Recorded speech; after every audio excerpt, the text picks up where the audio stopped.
What happened that night was something I never saw coming. It was one of the strangest and most unforgettable nights of my life. It started like any other quiet evening in our home. As the house carried its usual calm after dinner, the faint hum of the dishwasher in the kitchen, the soft creak of the old wood as the place settled for the night. I had no idea that within hours my view of my life, my family, and even myself would be forever changed. My name is Peter. Until recently, I thought I had everything figured out. I'm 40, a hard-working man who's built a modest but happy life with my wife. Laura, we've been married 19 years, and while we've had our ups and downs, I always believed we were solid. We have 2 kids. Our daughter, Clara, is off at college now, while our 19-year-old son, James, still lives at home while attending community college. James has always been a quiet kid. Laura and I used to joke that he was the calm to Clara's storm, where she was full of fire and energy. James preferred the comfort of his room. Reading or tinkering with whatever project caught his interest. As he grew older, though, I noticed small changes. His shy smiles became quick glances, and sometimes I'd catch him watching me with an expression I couldn't quite place, like he was searching for something. I chalked it up to growing pains. Laura had been out of town for a few days on one of her frequent work trips. That evening, it was just James and me. We had dinner together, and I tried to make conversation, asking about school and the 3D model he'd been printing for weeks. He answered politely, but briefly, his eyes flicking to mine, then away again, almost nervously. "You all right, bud?" I asked. "You've been quiet tonight?" He gave me a small smile. "Yeah, just tired." I didn't push. James had always been private, and I figured he'd open up when he was ready. Later, I went to bed. Laura's side of the bed felt emptier than ever. I missed her presence, the warmth beside me, the quiet sound of her breathing as she drifted off. But sleep wouldn't come. It was just after midnight when I heard it, a sound from downstairs. At first I thought it was the house settling, but then I heard it again. Slow, deliberate footsteps. I got up, my heart pounding, and stepped into the hallway. James's bedroom door was wide open. He was nowhere in sight. I turned off the lights, closed my eyes, and let a soft, familiar hum of the house lull me toward sleep. Sometime in the night, I stirred to the faintest creak of my bedroom door. I squinted into the darkness, my heartbeat quickening. The room was silent, except for my own breathing, and a faint rustle of fabric as someone stepped closer. "Laura," I mumbled, my voice still heavy with sleep. Maybe she'd come home early, surprising me. No answer. The mattress dipped slightly. As someone sat at the edge of the bed, my foggy mind tried to make sense of it, but before I could fully wake, I felt a light touch on my leg. It was familiar. Laura, often rested, her hand on my arm or leg, her quiet way of saying she was there. But this touch lingered just a little too long, too cautious, as if trying to imitate her but not quite getting it right. I opened my eyes. Moonlight spilled faintly through the blinds, and my heart froze. It wasn't Laura. It was James. James. My voice carried both confusion and unease. "What are you doing?" He didn't move, his hand still resting lightly on my arm. His face was half in shadow, but I could see the uncertainty in his eyes. His lips parted like he wanted to speak, but nothing came out. "Is everything okay?" I asked, sitting up, pulse pounding. I didn't mean to wake you," he murmured. "Then why?" I began. But he cut me off with a quiet, "I don't." "No," I just wanted to make sure you were okay. I stared at him, unsure what to say. There was something fragile in his voice, something that made my chest tighten. I'm fine, James, I said gently, but you should get some rest. It's late. For a moment he didn't move. Then he stood slowly, shoulders slumped. Yeah, sorry, I'll go. I watched him leave, a strange mix of concern and guilt twisting in my stomach. I lay back down, staring at the ceiling, questions swirling. What had that been about? Had it left me so unsettled? But the strangest part, it didn't end there. The next morning I woke earlier than usual. I hadn't slept much. My mind kept replaying. The way James sat on the bed, the hesitation in his voice, the strange weight of that moment. By the time I went downstairs, he was already at the table, coffee in hand, scrolling through his phone. He glanced up at me. His expression was calm, but there was a tightness in his posture. Morning, I said lightly. You're up early. Yeah, he replied softly. Couldn't sleep. I hesitated, then poured my coffee and sat across from him. James, about last night.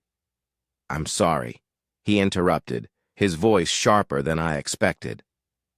I didn't mean to startle you. Shouldn't have come in. It's okay, I replied quickly. I was worried. You seemed upset? He shrugged, looking back at his phone.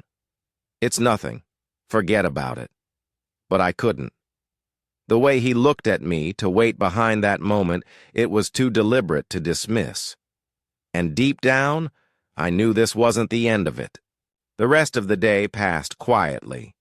James stayed in his room for most of it, and I kept myself busy with chores and errands, hoping to shake off the lingering unease from the night before.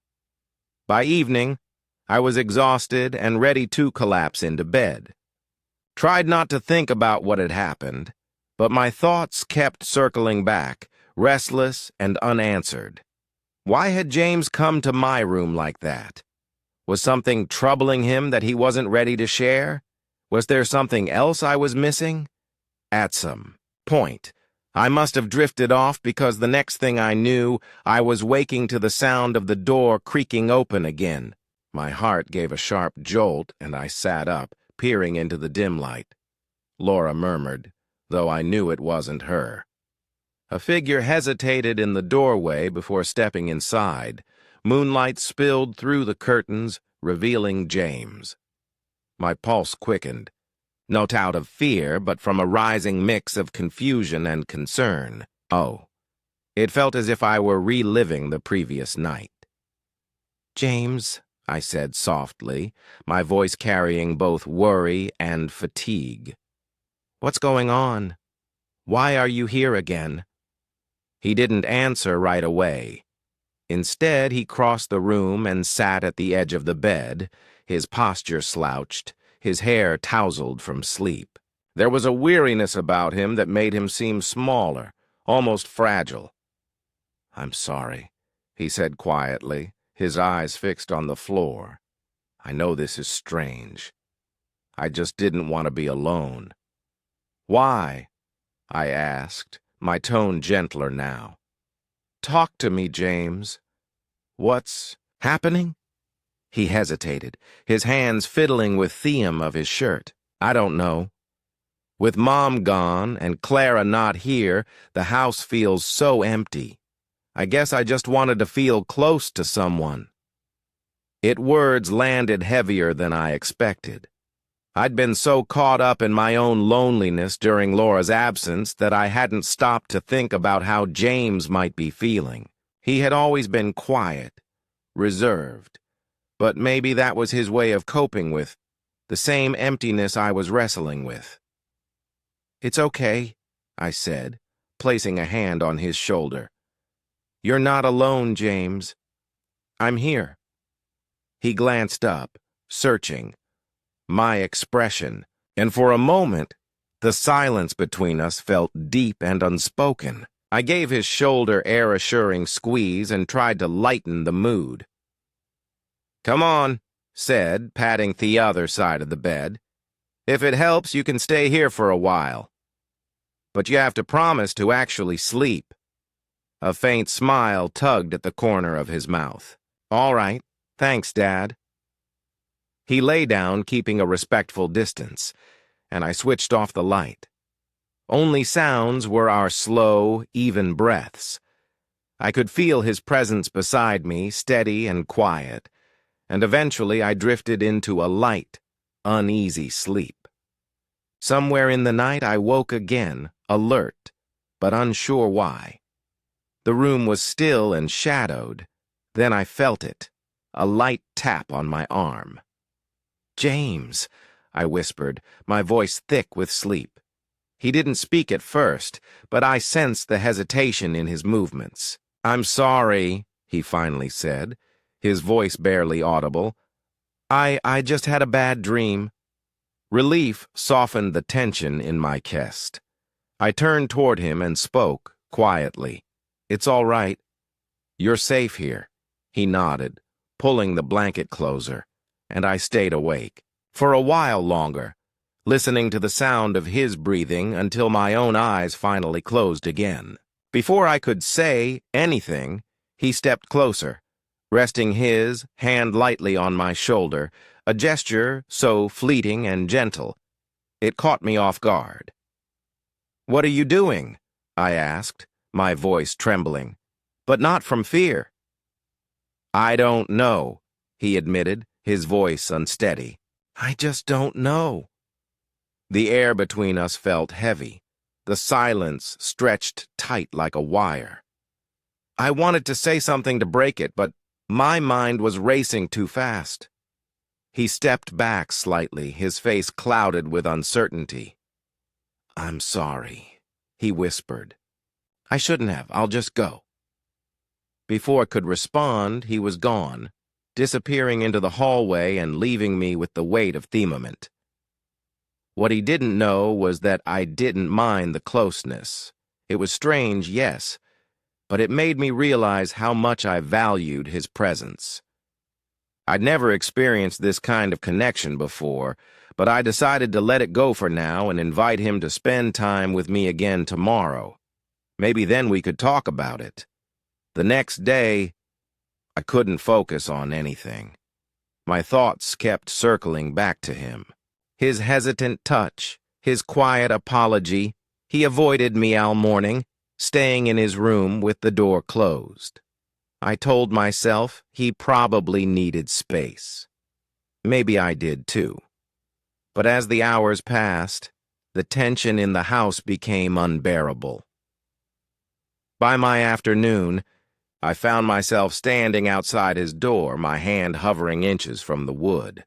For a moment, I considered walking away, but instead, I knocked softly. "Can we talk?" I called, trying to keep my voice steady. There was a pause, then footsteps. When he opened the door, his usual guarded look was gone, replaced with something softer, more vulnerable.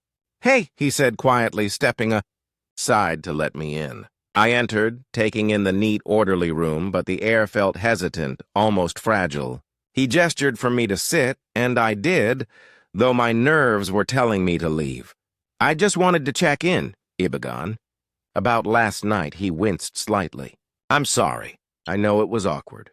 I shouldn't have." "It's okay," I interrupted gently. "I'm not upset. I just want to understand what's going on. I want to tell you something." He fidgeted with his hands. "I guess I just feel really alone sometimes. And when the house is quiet, it's like the walls are closing in. Even when you're here." His words hit harder than I expected. I'd always tried to be there for him. But hearing he still felt alone stung. "I'm sorry if I've made you feel that way," I said softly. "You're not alone. I'm here for you always." He nodded, but kept his eyes down. "I know it's just not the same." "Hey, what do you mean?" I asked. He hesitated, then said, It's hard to explain. I just want to feel close to someone really close, and I'm not sure how to do that. His voice was raw, his honesty heavy in the air. I didn't have all the answers, but I knew one thing. I wasn't going to let him feel alone anymore. Another part of me won. I didn't want to acknowledge felt an inexplicable pull toward him. James, I began carefully, I think you're confused. It's normal to feel. I'm not confused, he said firmly, cutting me off. His eyes locked on mine with a quiet intensity that made my chest tighten. I know what I feel. I know it's not normal, but I can't help it. I opened my mouth to respond, but the words wouldn't come. Instead, we sat in silence, the weight of his confession pressing down like a storm cloud over the room. I wanted to comfort him, to tell him it would be okay, but I didn't know how. This was uncharted territory, and I was completely lost. Night, I tried to act like everything was normal. We had dinner, talking about small things, school, work, the kind of conversations that keep the air light, but underneath it all was a tension we didn't name. I could feel his gaze on me when I looked away, and it left me unsettled in ways I couldn't explain. When I went to bed, I couldn't shake the feeling that the night wasn't over. Lying in the dark, James's words replayed in my mind, his voice full of vulnerability that left me breathless. Finally, I got up and walked to his room. He was still awake. "James," I whispered. He didn't answer right away, but I knew he heard me. "Would you like to just sit with me for a while?" Hesitated, then nodded. "Are you sure?" "Yes," I said quietly. He followed me to my room and sat on the edge of the bed, his hands resting on his knees. For a moment, we just sat there in the low light, the air heavy with unspoken words. "Please don't leave right now," he said softly, his voice trembling. I swallowed hard. "All right, but we'll talk about this in the morning." He gave a small, grateful smile and lay back, staring at the ceiling. Lay beside him, keeping a careful distance. The mix of emotions inside me, concern, confusion, and an ache I couldn't name swirled like a storm. I didn't know where this would lead, but I knew one thing for sure. This was far from over. He finally stepped back. His eyes, searching mine, filled with a storm of fear, longing, and something dangerously close to hope. "James," I said, my voice barely more than a whisper. "We can't. This isn't." "I know it's complicated," he cut in, his voice trembling. "But I can't keep pretending. Can't keep hiding how much this matters to me." "You don't mean that?" I said, shaking my head. "You're confused. This isn't real." "It is real," he said firmly, locking eyes with me. "I've never been more sure of anything in my life." His words hit me like a wave, leaving me breathless. I wanted to argue, to tell him he was mistaken, but the conviction in his voice, the raw honesty in his gaze, made it impossible to dismiss what I felt. "I don't know what to do with this," I admitted, my voice cracking. "Okay, I don't know how to fix it." "You don't have to fix anything," he said, reaching out and taking my hand. His touch was steady, grounding, and despite my better judgment, it made my heart race. "Just let me in." I pulled my hand away, my chest tightening. "James, this isn't about what I want. It's about what's right. And this doesn't feel right." He looked down, shoulders slumping. "I know you think that," he said quietly, "but I also know there's a part of you that's not sure." His words hung in there like a weight I couldn't shake. "Is it guilt I felt, or fear or something, else I didn't want to name?" I stayed silent for a long moment, trying to steady my breathing. The tension between us shifted, still charged, but different, not dangerous, just unspoken. Finally, I said, "Let's not lose ourselves in this. Not now." He met my gaze again, and for the first time, neither of us spoke. The silence wasn't empty. It was full of everything we couldn't bring ourselves to say. I can't explain every detail. I can tell you it was intense, emotional, sensitive, and from his side, I think, a little hurtful. He seemed to take his role in the conversation far more seriously than I expected. I could tell from the way he said my name after I'd finished speaking. When it was over, we just sat there in silence, unsure of what had just unfolded. "You okay, son?" I asked. Yes, Dad, don't worry about me. I just need a moment. I'll go to the bathroom and then maybe we can just get some rest. That's the last thing I remember vividly. I think I drifted off while he was still gone the next morning. I woke early, my thoughts circling back to what had happened the night before. I was halfway through my coffee when I heard footsteps on the stairs. I didn't need to look to know. It was James. His presence filled the room before he even spoke. "Morning," he said softly, his voice uncertain. I turned to face him with a small smile. "Morning." Coffee's on the counter.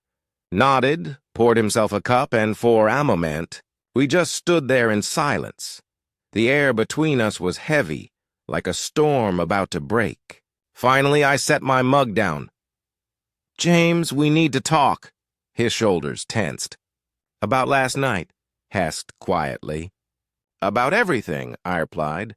"I need to understand what's going on with you and with us." He hesitated, looking down at the floor. "I don't know," he admitted. "I've just been carrying this around for so long and I couldn't anymore.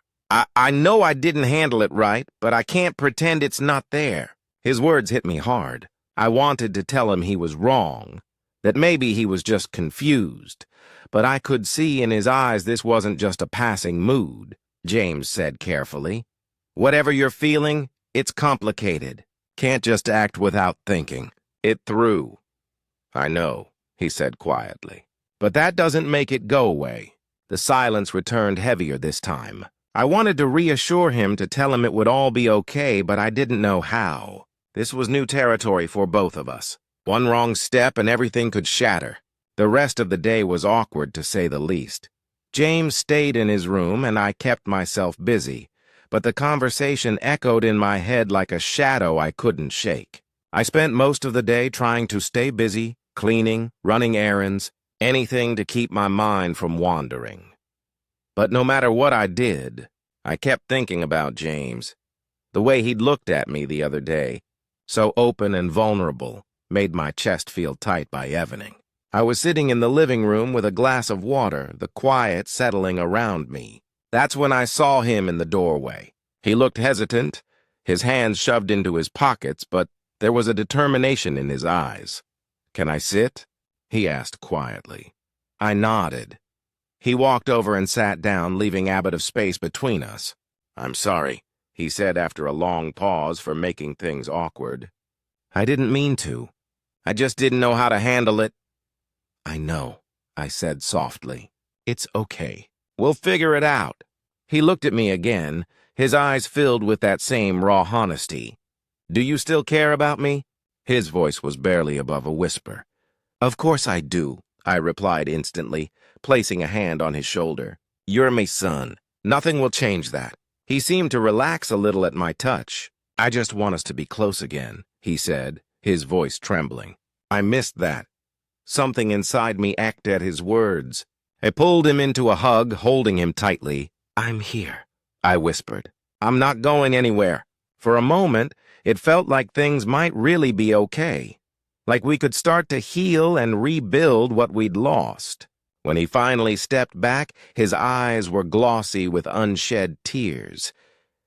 "Thank you," he said quietly, "for not giving up on me." Couldn't speak past the lump in my throat, so I just squeezed his hand. "James," I said softly, "we'll get through this together." He gave me Asmal hopeful smile. "I know we will." As he walked away, I knew our journey wasn't over, but for the first time in a long while, I felt we might actually make it.